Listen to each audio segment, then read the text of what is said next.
Every culture on the planet has come up with its own creation myth, trying to understand how they got to be here. And typically it's a mixture of sensory input. We look around us and we see things, and we try to make sense of them. And secondly, it's metaphysical musings. We're trying to understand the reasons for what we see. And then thirdly, there are religious or mystical experiences. And then you mix the three of them together and you create your cosmology. And every tribe has done it. And today I chose the Hebrew version of that. So I just culled passages from the first 2 chapters of the first book of the Hebrew Scriptures, Genesis chapters 1 and chapter 2. And to appreciate it, you have to just imagine you're a desert people sitting maybe in a group of tents around a fire, and some authority figure, some priestly figure or some storyteller, is sitting and he's telling the story, explaining to the rest of us, who's responsible for what we see around us. And this particular one is beautifully crafted. I mean, the theology, the science isn't great there, but the crafting of it as a story, it's really beautiful.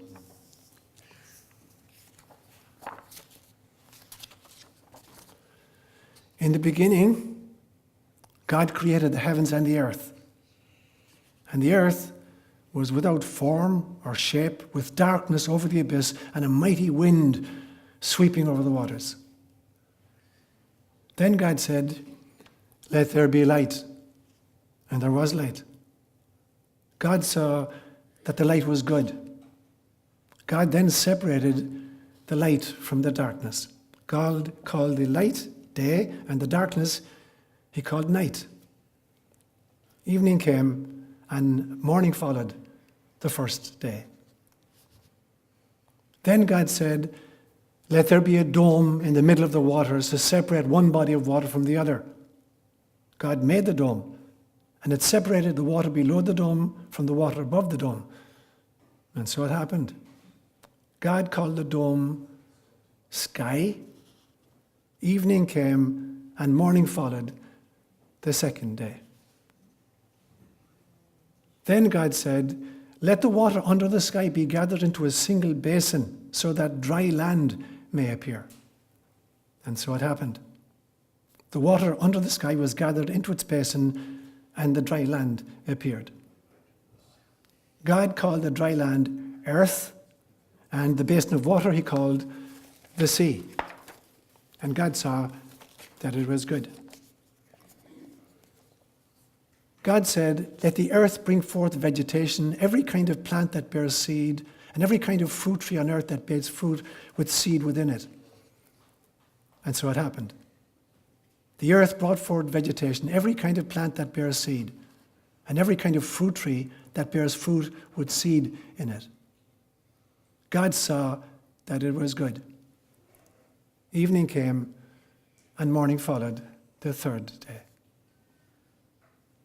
Then God said, "Let there be lights in the dome of the sky to separate day from night. Let them mark the seasons, the days of the years, and serve as lights in the dome of the sky to illuminate the earth." And so it happened. God made 2 great lights, the greater one to govern the day and the lesser one to govern the night. And he made the stars. God set them in the dome of the sky to illuminate the earth, to govern the day and the night, and to separate the light from the darkness. God saw that it was good. Evening came, and morning followed the 4th day. Then God said, "Let the water teem with an abundance of living creatures, and on the earth let birds fly beneath the dome of the sky."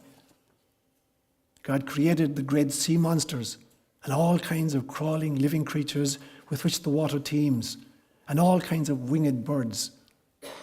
God saw that it was good. And God blessed them, saying, "Be fertile, multiply, and fill the waters of the seas, and let the birds multiply on the earth." Evening came, and morning followed the 5th day. Then God said, "Let the earth bring forth every kind of living creature, tame animals, crawling things, and every kind of wild animal." And so it happened.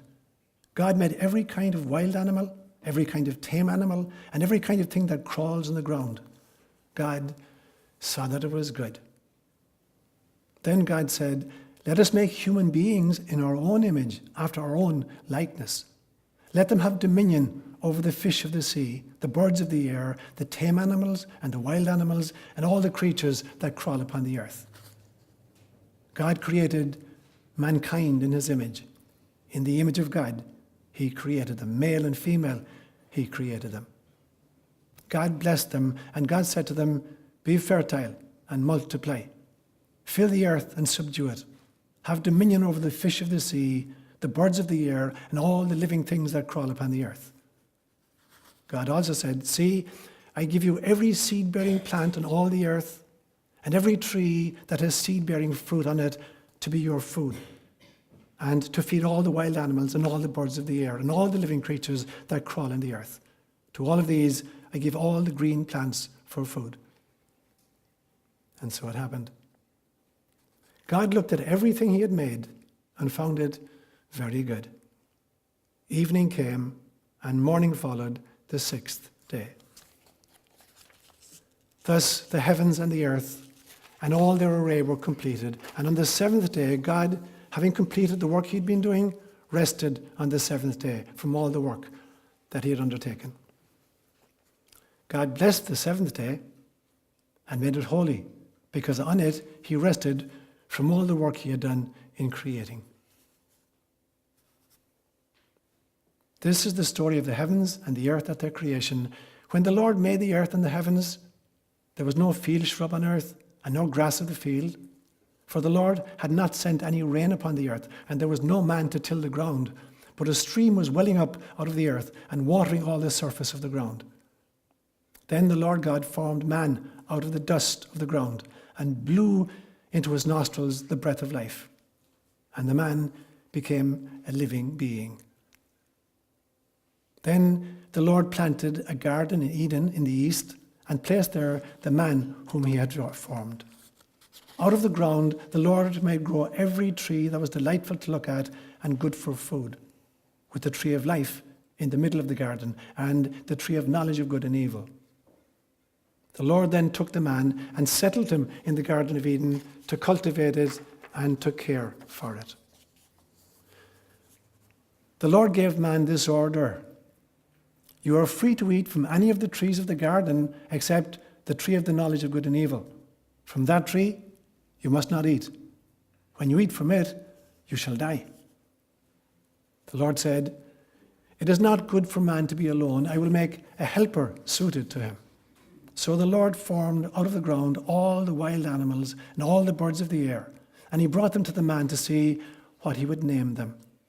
Whatever the man called each living creature, that was its name. The man gave names to all the tame animals, all the birds of the air, and all the wild animals, but none proved to be a helper suited to the man. So the Lord God cast a deep sleep on the man, and while he was asleep, he took out one of his ribs and closed up its place with flesh. The Lord God then built the rib that he had taken from the man into a woman. When he brought it to the man said, this one at last is bone of my bones and flesh of my flesh. This one shall be called woman, for out of man this one has been taken. And that is why a man leaves his father and his mother and clings to his wife, and the two become one body. The man and his wife were both naked, and yet they felt no shame. Words inspired by God. I am sure it's happened to you many times.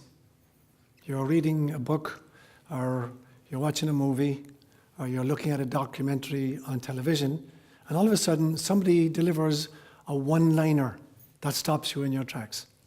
And you want to put down the book, or you want to shut off your television set for a moment and think about it. It's so pregnant with meaning, it's so pregnant with possibility that you have to process it in some fashion. I had that experience Tuesday or Wednesday this week. I was visiting in Ireland's house, and we were watching a nature program on, of all things, soil and the formation of soil. And about 10 minutes into it, the narrator said a line, and I said, right, turn it off. I need to think about this for a while. And the line was this. He said very simply, soil is the interface between geology and biology. And I stopped the television and I said, I need to process this. I went away. I spent the last 3 days thinking about it, literally thinking about it. And I did research on it. There's one phrase that soil is the interface between geology and biology. And what I discovered in my research was the following. The first thing is, you take our little planet. The radius of our planet is 4,000 miles. So you go from the molten core to the mantle to the crust. And the crust itself it varies a little bit. At its deepest part, it's about 18 miles thick. Under the continents, it's about 18 miles thick. Under the oceans, it's only about 3 miles thick. And so it's barely just little skin on top of this rock we call the Earth. But the soil itself, there is nowhere on planet Earth where soil is deeper than 10 feet. And still all of life comes from that tiny, tiny little, less than 10 feet of material, produces all the life on the dry land on the planet. It's mind-boggling to me. So I began researching it and I found out there's a whole taxonomy of soils. They break soils down into 12 different groupings, depending on the size of the particles and the permeability, and there's a dance between these two. Because if the grains are really, really big, then there's plenty of space between them, and roots can go down and really establish themselves. But if there's a big space between it, the water seeps through very, very quickly, and it dries out very, very quickly under the sun. At the other end of the spectrum, if the grains are really, really tiny, like sea sand, then roots can't get down. There's no space for the roots to get in, and water lodges. And so in between, you've got this extraordinary panoply. You've got tundra kind of soil, which is frozen. You've got sea soil. You've got corroded rocks. You've got desert soils. You've got all different kinds of soils, all producing their own kinds of life. So I found it totally fascinating. And I thought, what a great metaphor. The idea of an interface between geology, inorganic matter, and life, organic matter. And I began to think about, how can I think about this? What other interfaces are we aware of in life? And that's what I want to talk about this morning. I'm going to make 3 main points this morning. I'm going to talk about the interface between God and her creation, be the first point. And then secondly, I want to talk about the interface between humanity and nature. And then thirdly, the interface between the soul and incarnation.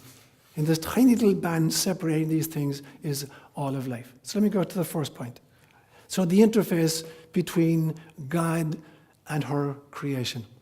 What I just read for you this morning is the Hebrew account of the Genesis, the origin of our cosmos. But that's not a very old account. Every single culture has come up with its own creation mythology. And as I said to you, it's a kind of a cross-fertilization between what our senses deliver to us and what our metaphysical musings tell us and what our religious or spiritual or mystical experiences tell us. And we cross-fertilize these and we create our cosmologies. And every single group has done it. The first written account of a great cosmology is actually the Sumerians. It's called the Enuma Elish.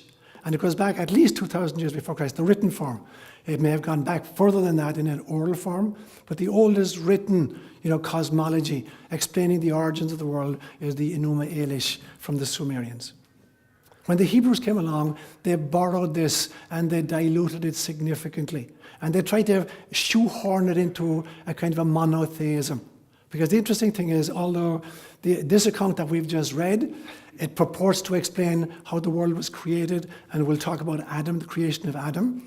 And according to the timeline, the world was created 4004 BC, actually on the 28th of October at 9:30 a.m. And I'm not joking you.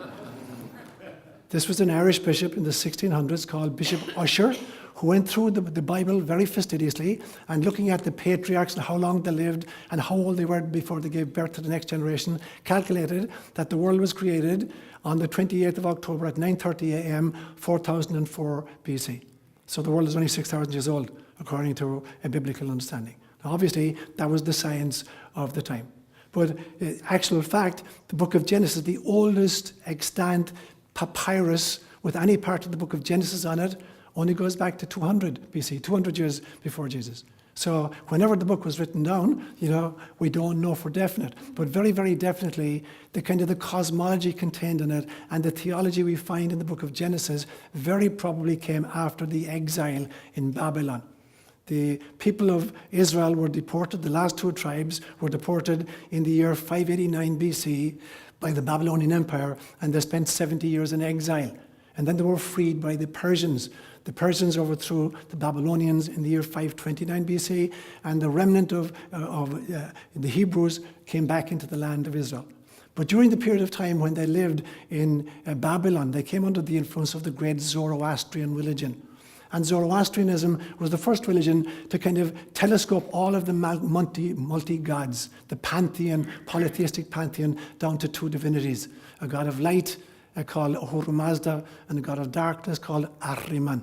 So now the Hebrews will come back, and on the basis of that, they'll fashion their own version of the creation story, and they'll try to boil it down to a monotheistic understanding. So what comes through very, very definitely in the book of Genesis is this wrestling match that's going on in the Hebrew psyche between the polytheistic origins and the new monotheism. And you'll find it in the titles they use for God. In many, many places within the first two chapters, they're mixing the terms. Sometimes they're using the term Elohim, which is a plural, showing kind of polytheistic origins. And some of the time they're using the word Yahweh, or it'll be translated as the Lord, as a kind of a personal name for this God. So they're wrestling with this interface between their polytheistic origins and their new monotheistic understanding. And so that's what you find in this account this morning. But it's really brilliantly crafted. If you paid attention, if you analyze it, there's extraordinary symmetry to this account this morning. Now, it's complicated by the fact that there are actually two different accounts. You may have noticed the difference between chapter 1 and chapter 2. Very, very different accounts. But the redactors just put them side by side and more or less said to you, here are two great myths. So in actual fact, the very first word of the Hebrew scriptures, Bereshit, which is often translated as in the beginning, it does not mean in the beginning, it means in a beginning. So there were many, many beginnings, many, many different myths explaining how things happen, and this is a particular one of them. And we find actually two different accounts in chapter 1 and chapter 2. But there's this extraordinary symmetry. Whoever put them together and edited them did a phenomenal job. There's this great symmetry. So in the 6 days of creation, for instance, day 1, 2, and 3 are very closely paralleled by 4, 5, and 6. So in each one of these days, God creates something. But on the first 3 days, he's creating resources, and on the next 3 days, he's creating the end users of those resources. So on day 1, he creates light. On day 4, he creates things that use light, the sun and the moon and the stars. On day 2, he creates the sky, and he creates the terrestrial waters, seas and lakes and rivers. And on day 5, he's creating the creatures who use the sky and the terrestrial waters, namely birds and fish of various kinds. On day 3, he creates dry land. And on day 6, he creates the creatures who use the dry land, animals, plants, and human beings. So there's this extraordinary symmetry that goes through the whole thing. And as you move through it, you see that the sequence is always the same. It always starts with the sky, and the second phase is always terrestrial waters, seas, rivers, and lakes, and the third one is always dry land. Every time you come across the account, it goes in these 3 phases. And there's a mantra which gets repeated again and again and again through this beautiful account. And it starts off by saying, God makes a declaration. Let there be. And then there's a command. And then there's a fulfillment of the command. And then there's God really happy with her handiwork. And then there we're told, and evening came and morning followed, the first day or the second day, and then finally they named the date. So this mantra is repeated throughout this beautiful, beautiful movement. So even if the science is faulty in some way, as a piece of literature and as a cosmology, it is really, really beautiful. It flows like that. And it goes from inorganic matter to organic matter to more evolved organic matter to very highly organic matter. So from inorganic matter like rocks to plants to animals to human beings. So there's a real sequence, there's a real order. Whoever put this together put a lot of work into crafting this beautiful piece. But there are some anomalies, obviously, and there are some anachronisms that you find in it, because it's the best science they can come up with at the time. Just as I guarantee you, my prophecy, that in 100 years' time, our model, our present scientific model of the cosmos and its origins, it will be laughable in 100 years' time to people who succeed us. The theory of a Big Bang and that everything came out of this split thing, it'll be so ridiculously obvious to us that it did not happen like that. But at the moment, that's the best story we can come up with. And so for the people at the time, that was their best story. So we look back now, a few thousand years, and we can pick a few little holes in it. So the first hole we pick, obviously, is that again and again in this translation, we're told God created the tame animals and God created the wild animals. Now we know, in fact, there were no tame animals at the beginning. Everything was wild. We had to domesticate stuff. Dogs were wild. Cats were wild. Horses were wild. Cattle were wild. And there are wild versions of all these still. So God didn't create any tame creatures. He created wild beings from the beginning, and we had to domesticate them. But again and again in this creation account, at the time these people are living, cats are domesticated, insofar as you can domesticate a cat. Dogs are domesticated, cattle are domesticated, horses are domesticated, sometimes even elephants are domesticated, depending on the culture. But way back, it wasn't like that. So that's a cute little kind of an anachronism at the time. So you find that. The next thing you find that when God created, everything was vegetarian, according to this account. In fact, people are not allowed to eat meat, to kill and to eat meat, until after the fall, after the flood. But initially, it says, both the animals, God says, I give all the green things of the earth to human beings and to animals. So did God create tigers and lions? And were they vegetarian before man fell? So again, you get this kind of anachronistic kind of thinking. And then you get this beautiful phrase that occurs again and again and again. There was evening and there was morning the first day. And then there was evening and there was morning the second day. Now we typically think, that the evening is the end of the day, that day begins at dawn, and that it ends with dusk in some way. That is not the Hebrew understanding, and it is not the Celtic understanding. The day begins for the Celts and for the Hebrews at dusk. That's the beginning. And the end of the day is when the light comes. And it's this extraordinary dance in the Hebrew mind and in the Celtic mind between light and darkness. Light and darkness are not enemies in the Hebrew cosmology, and they're not enemies in the Celtic cosmology. They're partners. They're the male and the female aspects. The darkness is the female aspect. It is the mysterious. It is the womb out of which everything emerges. So it's not the annihilator of light. It is the bringer forth of light. And so that's why the evening comes and morning followed on the first day. It wasn't that morning came the first day and then evening followed, but rather the evening came and then morning followed on the first day. And for the Celts, it was exactly the same, even with the year cycle itself. The year began for the Celts on the feast of Samhain, which was the 31st of October, when things are getting really, really dark. That's the beginning of the year. And then it brings forth light in Bealtaine, the 1st of May, 6 months further down. And for the Hebrew mindset, that's the same notion, that the female aspect is the dark, mysterious womb out of which all life emerges, and the male aspect is the awareness or the consciousness that is generated from this mysterious darkness. So you get that beautiful phrase occurring again and again and again in this. The evening came and morning followed, the first day or the second day or the third day. So that's the first point I'll make then. This beautiful interface, between God and her creation. And the second interface I want to mention then was the interface between humanity and the rest of nature, because we're part of nature. So I don't say between humanity and nature, but rather between humanity and the rest of nature. So I want to mention two parts of this thing. And I want to start with the notion of a name. There's this great story in the book of Exodus, it's in chapter 3 and verse 17, where God appears to Moses at the burning bush. And he's trying to persuade Moses to go back into the land of Egypt to set the Israelites free. Now, in actual fact, Moses is wanted in Egypt for murder. He's committed murder. And he's had to go off into the desert and actually got married to a lady called Zipporah, and was a follower of the religion called Midianism. His father-in-law was the priest of Midian. And all of a sudden, he has this encounter with a burning bush. And this God is trying to persuade him to go back into Egypt and set the Israelites free. Now, Moses is objecting every which way he can. And finally, he says, I don't even know what God you are. When I go back and they say to me, what God are you talking about? Oh, what will I say? Now, God says in Hebrew, Ehyeh Asher Ehyeh, which is always mistranslated as, I am who I am.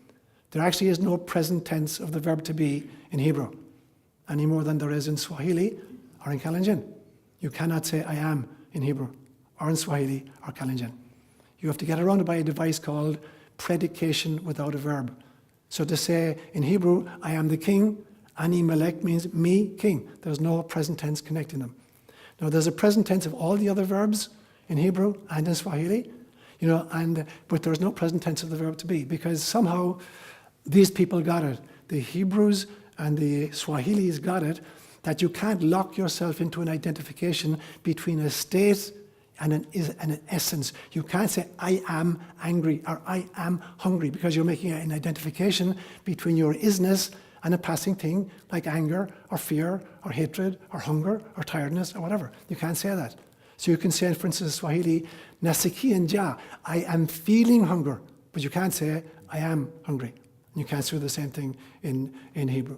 And so God refuses to divulge his name. Now he uses a present tense. Ehyeh Asher Ehyeh is a future tense. He said, I will be who I will be. Now you can take that any way you want. God is saying, I'll be whatever the hell I want to be, or it's none of your bloody business. I'll be whoever I decide to be. But he refuses to divulge his name. And there's a reason for that. Because in the old understanding, a name, when you know somebody's name, you have power over them. The kind of nearest modern equivalent I can think of is like identity theft. If you can get somebody's name right now, and their social security number and their ATM PIN code, you can clean out their bank account. So the name was like that for many, many of the ancient peoples. You know somebody's name, you have power over them. And that's what it means when it says, do not take the Lord's name in vain, because you're calling God to witness of something which is not true. So it's really bad. So God refuses to divulge his name. So what's the importance of name? The name is our core essence. And so, for instance, in Gaelic, there's this very, very interesting phenomenon where the word for name in Gaelic is anam, and the word for soul in Gaelic is onum. They're almost identical. One is spelled A-I-N-M, anam is my name. Onum, A-N-A-M, is my soul. So there's this almost identification between soul and name. You know somebody's name, you know their soul. And I'm convinced that the last thing that either God or whoever is orchestrating the launching pad as souls are coming into incarnation, that the last injunctions given them are these. You're given before your launch, you're told your sacred, secret name to remind you of your true essence. And you're instructed, keep singing that name on your way in. Do not stop singing this name or you'll forget who you are. And I think that even the developing embryo and fetus, as long as it's animated, is actually spending time in the womb, not just doing somersaults, but actually singing its own name. But in the process of getting birth, the trauma of birthing creates amnesia for who we really are. So most of us, we stop singing our names. And the last thing God says to us as we're on the way in is not just, here's your name, don't forget it, but remember why you're going down there? You're going down there to give birth to me. Every single one of us is meant to be the mother of God. And we come in here with that, singing our name to remember who we are in order to give birth to God. And that's the whole meaning then of God inviting Adam and Eve to name the animals. He wasn't just saying, see the guy with the long neck there, and the big long legs, what are you going to call him? And Adam says, I'm going to call him Twiga. And then there's the guy with the big, tusks, and God says, and what are you going to call that guy? And he says, I call that Ndovu. With Swahili words for these things. So it's not that God is inviting Adam to hang identity tags on these creatures. What he's saying is, can you name them? Do you know their sacred names? Can you enter into a relationship with each of these beings? Can you be caretakers for all of these creatures, all of the plants? And it's not just the animals. He's been invited to name the mountains, to name the rivers, to name the lakes, just like the Aborigines do. The Aborigines believe that you have no right to cross any territory, to ford any stream, to climb any mountain whose song you can't sing. If you don't know the name, the real name, the core mystical name of a mountain, you have no right to be climbing it or walking into it. That's the understanding. That God is not just saying, okay, hang a tag on this so you know it can differentiate a Twiga from Ndovu. He's saying, can you really make a connection and have a relationship with the essence of this being? And that's the whole idea of naming the animals, was to illustrate that this was meant to be a deep, deep, deep relationship.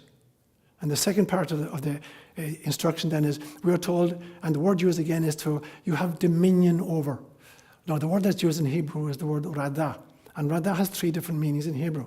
It can mean to have dominion over, it can mean to exploit, or it can mean to serve, preserve, and be responsible for. Now, unfortunately, mostly we've taken the first 2 meanings.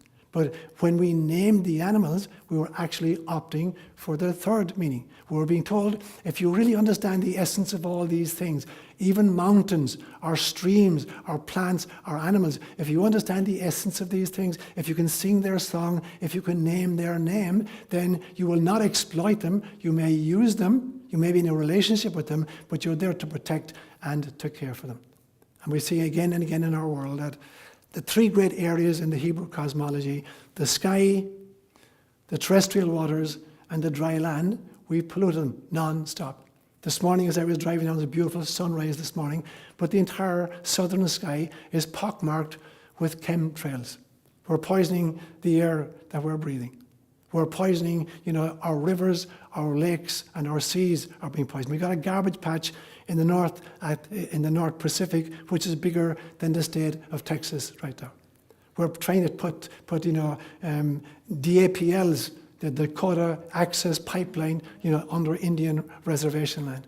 We're trying to poison, tar sands coming down from Canada down through our country. So we're poisoning the ground, we're poisoning the waters, and we're poisoning the heavens. We're doing exactly what God instructed us not to do. Where He gave us the right and the duty and the obligation of protecting these resources, we've dominated them and we've exploited them. And so, as a human being vis-a-vis the planet, we have not understood what our function is. Which brings me to my third point. The interface between the soul and incarnation, the soul and its purpose. So it's interesting that the name that God gave when God named, started giving names, God only gave 2 names. We gave the rest of the names. And the 2 names He named our first father, Adam, which is a pun in Hebrew. Adam comes from the Hebrew word Adamah, which literally means the soil or the earth. And so in some senses, saying Adam came from Adamah is like saying the human came from humus, or the earthling came from earth. It was a pun. And what he's saying is that from this tiny little tiny stratum, which is less than 10 feet thick, on a planet which has a diameter of 8,000 miles, from this tiny little 10-foot piece, that's from that piece that God created us. From this interface between geology and biology is how Adam came into being. So how precious is that little 10-foot deep piece? And the name He gave to our first mother, He called her Chava. And Chava is from the Hebrew word chai, which is life, or the vitalizing principle. And you bring the 2 together, and you've got the full image of God. An earthed soul, and that's the meaning of it. But in the same way that we've misunderstood Radah to give us permission to dominate and to exploit, we've even turned the words earth, and soil and dirt into kind of pejoratives. When you say something is, dirty, of the dirt, or you say something is soiled, it's of soil. It's like, yuck, who wants to touch that? Soil is the very stuff of life. Dirt is the very stuff of life. But we've turned the words themselves on their heads. They mean exactly the opposite. They're things that you shouldn't be touching. Soil, it's soiled. Or dirt, it's dirty. The very thing, the 10-foot stuff that gives all life on planet Earth, we've turned into a pejorative. And it was from this that we were created. And so, in some senses, we have to realize that what our missions are. When the soul comes in, it sets itself several different missions. As I said at the beginning, the first one is to remember your song, your sacred name. The next one is to remember the sacred names of everybody you encounter, other human beings, no matter what their skin color, or religious affiliation, or socioeconomic status, or IQ level. It is to remember the names of all the animals and all the plants and all the features with which we share our planet, and to relate to them in that way. That's part of our mission here, to preserve and to conserve those. It is to realize that we are to turn free will into freedom. Free will is the ability to do as I please. Freedom is the ability to do as pleases God. The only truly free person is the person who does what pleases God. To the extent that I'm doing just what pleases me, I'm addicted in some way to an ego or to a relationship or to a habit of some kind. So freedom consists in a movement from free will, where I just do what I want to do, to freedom, where I do what God would have me do. Incarnation is a movement. It is the interface between the movement from narcissism to compassion for everybody else. From, service to self, all the ways across to service to others. That's the function of incarnation. That's what we signed up to do. It is the interface between knowledge and wisdom. They seem to be similar, but they're very, very different. Knowledge is information which is gleaned by the senses and processed by the brain. And it's focused on the physical world in which we live. And is concerned basically, with self-preservation and a sense of separate identity. Wisdom is very different.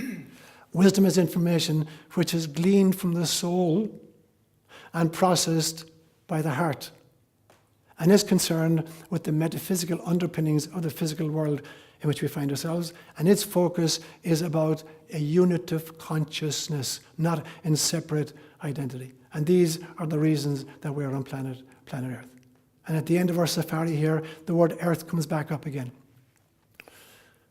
We use this phrase in the Catholic liturgy on Ash Wednesday, where we put ashes on the forehead. And in Latin, the phrase says, memento homo quia pulvis es, et in pulverum reverteris. Remember, human being, that you are dirt, and unto dirt you shall return. Now, the way it's which is used, it's a pejorative. Remember, you're nothing. You're just, dirt, and you're going to go back to dirt. And that is not the sense of it whatsoever. All of life has come from this dirt. It's come from this 10-foot, less than 10-foot piece of the planet that creates all life. And that's where we came from. And so it's God saying, remember how you fashioned your spacesuit. You took gifts from your mother. That's who you are. And when you die, give the gift back so that somebody else may use it. So it's not about that you're this creature, and remember, don't get beyond yourself. I've shared this story with you many times about the first 11 years that I lived up in Healdsburg. I lived in a little cabin, and I had a wood-burning stove. And there's lots of trees would fall down. I'd chop them up, my chainsaw, break them up, and burn it over the course of the winter. And at the end of the winter, I would have maybe 5 or 6, buckets full of ashes that I'd throw out into the garden. And it always amazed me, how could I take something as big, as magnificent as a madrona tree and just wind up with just a few buckets of ash? And then I realized, of course, I didn't just wind up with a few buckets of ash. I released heat and I released light. Your average tree is about 60% carbon, which it's sucked in from sunlight, and 40% nitrogens and trace minerals that are come from Mother Earth. So it's a dance between the sun and the earth, between father and mother. And when you set fire to something, you release heat and you release light. Heat is about compassion and love, and light is about awareness and consciousness. And so the whole living experience is that you're releasing the light and releasing the heat because you're becoming more conscious and more loving in your life. And you give back to Mother Earth what you borrowed from Mother Earth. You give back the heat and the light to the sun, which gave it to you in the form of carbon, and you give back the ashes to Mother Earth that you got from nitrogen and everything else. And so it's like, I finished my mission, I needed a spacesuit. The spacesuit was crafted of the following kinds of materials, some of which I got from my father, the sun, and some of which I got from my mother, the earth. And now I'm finished with my mission, and I'm giving these back. I'm redonating them so that somebody else can pick up and use these same artifacts. And so in the Healed Hunt, the circle is completed. The very, very earth that gave you the spacesuit that you needed for incarnation, you're gifting it back so that somebody else can use the same pieces and dress themselves up in a costume that you no longer need.